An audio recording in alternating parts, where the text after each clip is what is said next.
Magandang umaga sa ating lahat. Narito nga ang latest update hinggil nga sa binabantayan nating bagyo na sa Tropical Depression Wilma. Base nga sa ating satellite animation, huling namataan si Bagyong Wilma o Tropical Depression Wilma sa layong 70 kilometers silangan ng Borongan City, Eastern Samar. Sa ngayon, may taglay na lakas ng hangin na umaabot ng 45 kilometers per hour malapit sa sentro at mga pagbukso na umaabot hanggang 55 kilometers per hour. Kumikilos nga yan ngayon ng pakanluran ng mabagal at base nga sa nakikita natin ngayon sa ating satellite, yung mga kaulapan nga ni Wilma dahil sa mataas na wind shear ay nandito lang sa may hilagang bahagi ng kanyang sirkulasyon at yan ngayon yung napapaulan dito nga sa may katimugang bahagi ng Bicol Region. At bukod nga dyan, patuloy pa rin umiiral yung northeast monsoon dito sa malaking bahagi ng Luzon at shear line naman o yung salubungan ng hangin galing nga dito sa may northeast monsoon at hangin na bumula kay Wilma ang siya nagbibigay ng mga kalat-kalat din ng mga pagulan dito sa may Mindoro provinces, Marinduque, maging dito sa may Camarines Norte, Camarines Sur at Catanduanes. Sa ngayon nga, yung mga malalakas na pagulan, as we mentioned, ay nandito sa may hilagang bahagi nga ng Bagyong Wilma. Pero dito pa rin sa may malaking bahagi ng Visayas ay ramdam pa rin yung pagpukso ng mga malalakas na hangin. At nananatili pa rin nga na dito sa may silang bahagi ng Visayas, may ina-expect pa rin tayo ng mga malalakas na mga pagulan. Base nga sa latest forecast track ng Pag-asa hinggil nga dito kay Bagyong Wilma, inaasahan nga natin na pagsapit ng linggo ng umaga o bukas ng umaga, maaaring nandito na nga yan sa may coastal waters ng Concepcion, Iloilo. Patuloy pa rin nga yung pagkilos nito pakanluran at makikitaan na nga natin ng bahagyang pagbilis pa sa mga susunod na araw. At inaasahan nga natin dahil paglampas dito sa kapuluan ng Kabisayaan, mas bibilis pa ngayong pagkilos nito pakanluran, maaaring pagsapit ng Lunes na umaga, nandito na ngayon sa may vicinity ng Taytay, Palawan. At pagsapit nga ng Tuesday ng umaga, maaaring nakalabas na nga yan dito sa loob ng ating Philippine Area of Responsibility. Inaasahan nga na all throughout sa duration niya dito sa loob ng PAR, mananatili yan sa kategoryang Tropical Depression.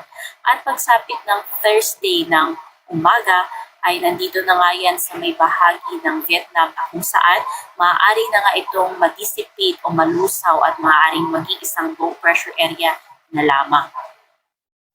Sa nakikita nating senaryo, patuloy pa rin ngang nakataas yung wind signal number 1 sa may bahagi ng Luzon dito sa may Sorsogon, Masbate, including Ticao and Burias Islands, Romblon, southern portion ng Oriental Mindoro, southern portion ng Occidental Mindoro, northernmost portion ng Palawan, including Puyo, Calamian, and Cagayan Silio Islands.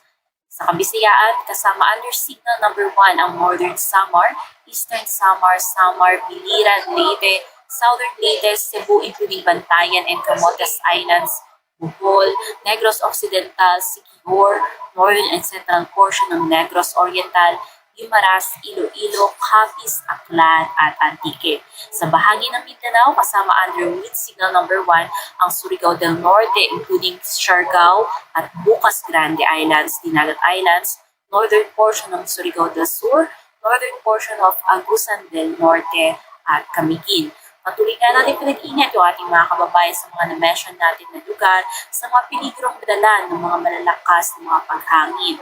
At bukod nga sa mga areas under wind signal, inaasahan nga natin na dahil sa pagbukso ng hanging amihan, ang halos malaking bahagi ng Luzon at Visayas, maging Zamboanga Peninsula, dahil din yan sa epekto ng malalakas na hangin nitong si Wilma, makararanas din ng mga bukso ng mga malalakas na hangin. Kaya halos po sa buong kapuluan ng Pilipinas, mag-iingat po sa mga malalakas o sa mga peligrong dala ng mga malalakas na hangin, which is magpapatuloy po yan for the next 2 days. However, by Monday, yung mga pagbukso ng malalakas na hangin ay nandito na nga lang sa may bahagi ng Western Visayas. In terms naman ng mga malalakas na mga pagulan, ngayong araw kung saan inaasahan na nga natin na magla-landfall dito sa may silang bahagi ng Visayas, itong si Bagyong Wilma, nakafocus yung malalakas na mga pag-ulan dito nga sa may bahagi ng Camarines Sur, Catanduanes, Albay, Sorsogon, Masbate, Northern Samar, Samar at Eastern Samar. Umaabot nga yan ng 100 to 200 millimeters ng mga pag-ulan. Again, yung mga ganitong dami ng mga pag-ulan, maaari na yung magdulot ng mga malawakang pagbaha at pagguho ng lupa. Kaya patuloy natin pinag-iingat yung mga ating mga kababayan, especially nga dito sa mga naka-orange na mga warnings or weather advisory dito sa mga nakalagay sa ating mga mapa. At bukod nga dyan, dahil sa shear line, aabot ng 50 to 100 millimeters yung mga paulan sa may Quezon, Camarines Norte, Marinduque, maging dito nga sa may Romblon. At sa mga pag-ulan na nanggagaling sa Bagyo, 50 to 100 millimeters din yung aasahan ng mga paulan sa may Panay Islands, kasama dyan ng Aklan, Antique, Capiz, Iloilo, dito sa bahagi ng Guimaras, Negros Occidental, Cebu at Leyte. Bukas naman, kung saan inaasahan na nga natin na maaaring nandito na nga siya sa may bahagi ng Palawan or nandito na nga sa may bahagi ng Sulu Sea at papunta na nga ng Palawan, maaaring nang umabot yung mga pag-ulan 100 to 200 millimeters sa may Camarines Norte at Camarines Sur at Aklan maging sa Capiz. However, dahil nga sa shear line, yung mga pag-ulan dito sa may bahagi ng Luzon, 50 to 100 millimeters sa Isabela, Aurora, maging sa may Quezon. At sa mga ilang bahagi nga ng kapuluan ng Visayas, 50 to 100 millimeters nga din yung mga pag-ulan na aasahan dito sa may Catanduanes, Albay, Sorsogon, Masbate, Oriental Mindoro, maging Antique, at Iloilo. Patuloy nga yung malalakas natin mga pag-ulan hanggang bukas. At pagsapit nga ng Lunes, na kung saan yung si Bagyong Wilma nga ay maaaring nandito na nga sa West Philippine Sea, yung mga pag-ulan na dadalhin niya ay abot na lang ng 50 to 100 millimeters dito sa may Mindoro provinces at sa Palawan.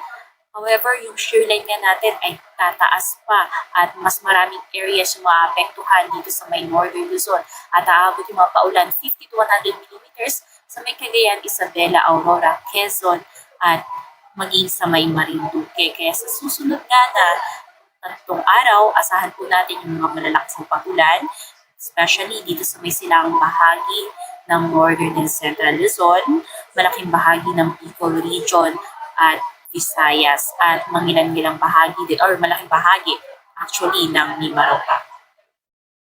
In terms naman ng mga pagtaas ng mga pag-alon, kasalukuyan ng nakataas ang gale warning dito sa may eastern seaboards ng Visayas. Nakikita nga natin kasama dyan mula dito sa may Giwan pataas hanggang sa may Bicol Region, yung mga isla nga dito sa may bahagi ng Bicol Region at Quezon, yung northern and eastern seaboards or yung mga exposed nga sa karagatan kasama po dyan. Hanggang dito nga yan sa may seaboards or eastern seaboards ng Southern Luzon at eastern seaboards din ng Northern at Central Luzon. Yung mga naka-highlight na mga areas nga dito sa mapa na may nakataas na gale warning, which is, as we mentioned, from Giwan, Eastern Seaboard, usually mga isla, up until dito nga sa may bahagi ng Cagayan, particularly dito sa may Santa Ana. Inabisuhan po natin yung ating mga mangisda at lahat po ng sasakyang pandagat ay ipagpaliban po muna ang paglalayag dahil napakataas ng mga pag-alon at umaabot na po yan up to 5.5 meters. At yan po ang latest mula dito sa Pag-asa. Ang susunod po natin na update ay mamaya po alas 11 ng umaga. Ito po si Charmaine Varilla, nag-uulat.